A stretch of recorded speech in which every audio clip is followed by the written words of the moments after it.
This is Michael Popok, Legal AF, with some breaking news and prosecutions of Donald Trump, this time focused on Jack Smith and the tightening noose around Donald Trump related to Jan 6th and his interference with national security obligations of his and responsibilities of his as President of the United States. That's also a focus of Jack Smith's grand jury investigations. At least that is what the media and other court watchers like me are concluding.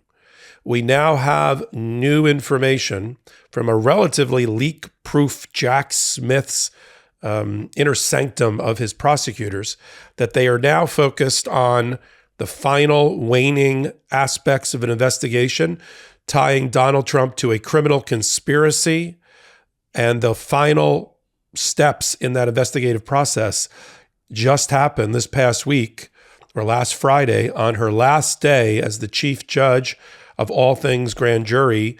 Judge Beryl Howell ruled in favor of the Department of Justice once again and stripped away any type of executive privilege, not attorney-client privilege, but executive privilege from a large apex, top of the food chain group of advisors and senior people to Donald Trump.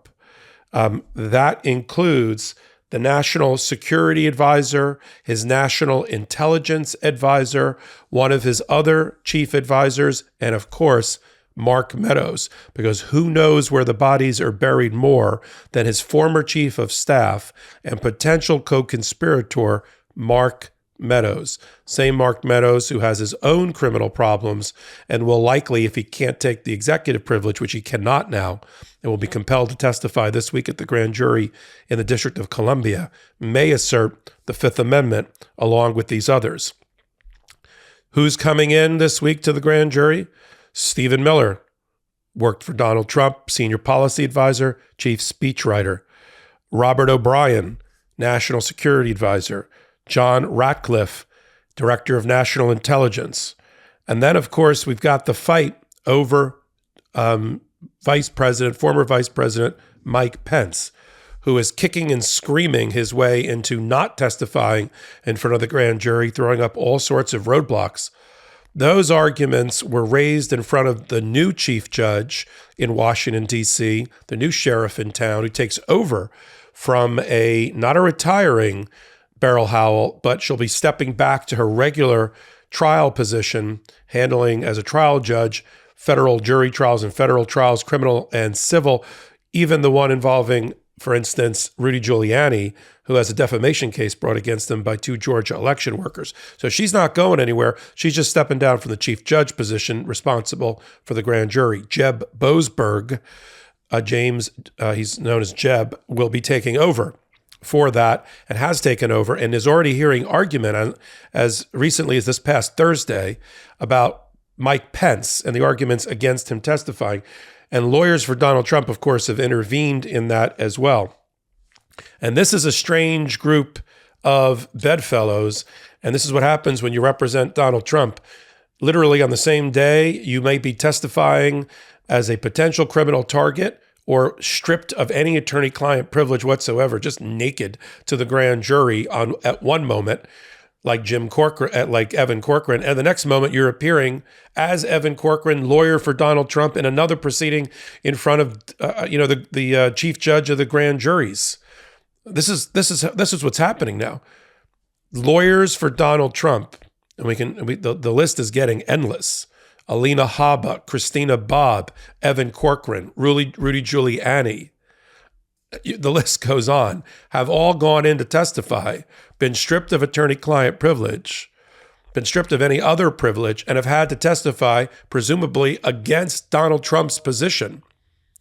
And Evan Corcoran is just the latest, him being entangled, rightly so, in the Mar-a-Lago document scandal, because he was the chief spokesperson and negotiator for Donald Trump with the Department of Justice and the FBI, dating back all the way to the days after Trump left office and was trying to withhold documents from the National Archive at their demand, which moved into a subpoena, and the lack of truth and candor in his discussions with the Department of Justice during the subpoena process about what was or was not behind locked doors at Mar-a-Lago, leading to the search warrant in August. That Evan Corcoran, when he's not playing grand jury witness, he's playing lawyer for Donald Trump.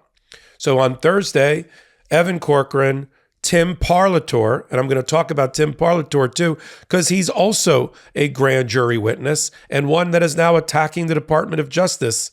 We'll talk about him in a minute. Put a pin in Tim Parlator. So this is the illustrious body. This is the law firm of Evan Corcoran, Tim Parlator, Jim Trusty. I'm going to talk about Jim Trusty and his relationship with Jack Smith in a minute. And Emmett Flood, who has a reasonably decent reputation in the world of election and representing elected officials. So that's the group that's trying to stop Jeb Boasberg, the chief judge, from ordering Mike Pence to testify around the privilege assertion that he's put up under either speech and debate, which is a immunity in the Constitution that's really only for legislators doing a legislative job, not the vice president of the United States, or executive privilege or any other privilege that he can think of. That's going on. That was cooking as of Thursday in the courthouses. Remember that earlier in the week, Evan Corcoran, actually on Friday, the following day, just to get my own sequence right, the following day after Evan Corcoran appeared as lawyer for Donald Trump, he's now witness effectively against Donald Trump on the next day, the Friday, before the grand jury investigating all things Mar-a-Lago. This is how incestuous all of these relationships are, and the dilemma, frankly, that the lawyers have. There's so many ethics rules that they are in jeopardy of violating because of these dual roles as witness against your client. To be frank, once they became witnesses and got brought into the grand jury, they probably had to step off and step out and let other lawyers take their place. But we'll figure out and sort out the ethical and professional responsibility problems at another hot take. That's where we're at. All of those witnesses that I've identified, Meadows, Stephen Miller, O'Brien, Ratcliffe, ultimately Pence, all of them are likely a part of an attempt by Jack Smith to make a case for conspiracy, maybe racketeering, influence, and corrupt organization act conspiracy, what we call in the business RICO. But some sort of conspiracy that it will tie together and have connective tissue between Donald Trump and each of these people. Donald Trump as the hub and all of these people as spokes on the wheel of a conspiracy, right? We talk a lot about wheels of justice. This is a wheel of a conspiracy, and it's often how it's portrayed in court with the linchpin, the kingpin at the center, and that face will be Donald Trump if this is how the indictment rolls out. Shouldn't come as a surprise. We already have two federal judges, outgoing Chief Judge Beryl Howell and Judge Carter in the Central District of California, who've already said that it is more likely than not that Donald Trump committed crimes related to the fake electors. And in the case of Judge Beryl Howell, Donald Trump committed crimes related to how he handled or mishandled classified and top secret documents on the way out in his negotiations and banter, if you will, with the Department of Justice and the FBI. So this should come as no shock. Now, let me just bring something up now because of the date that I'm recording this hot take. Right after, the day after, Donald Trump decided, not by coincidence, to attend a rally, set up a rally on the 30th anniversary of the Waco siege with the Branch Davidians, headed by David Koresh, who were in a battle with the federal government for various reasons, all crimes. And the FBI's decision, Janet Reno at the time was the Attorney General, and that siege led to the deaths, because they basically set themselves on fire at some point, of children and other people, other innocents, if you will, that were followers of the Branch Davidians. He chose it for a reason. It's the battle of the FBI. It's the battle of the Department of Justice. As he called it in his, as Trump called it in his speech, his rally, whatever that was, the final battle, he loves those terms, they're biblical almost in nature, will be the election. He also said during that time, I'm not addressing directly, although he did attack Jack Smith as well, but really went after Alvin Bragg, the Manhattan DA, who's likely going to be seeking an indictment order from a decision from the grand jury in this coming week. He said to his fans that Alvin Bragg's likely to be dropping that case. Don't count on that. That is not the reporting that I'm getting from people in the know in the Manhattan DA's office. And frankly, with the people that we know, we would know if they were dropping the charges. They are not. They've had a grand jury impaneled for 3 months, and we expect that at some point next week, maybe the following week, they'll ask the jury, after just 3 months, it's a pretty fast process, to return an indictment against Donald Trump. We'll follow that, but I kind of wanted to burst that bubble because I know we have a lot of hand-wringing out there among people who are following these legal decisions. So there you have it. We've got Jack Smith moving forward at high speed, high velocity, at a likely conspiracy charge against Donald Trump.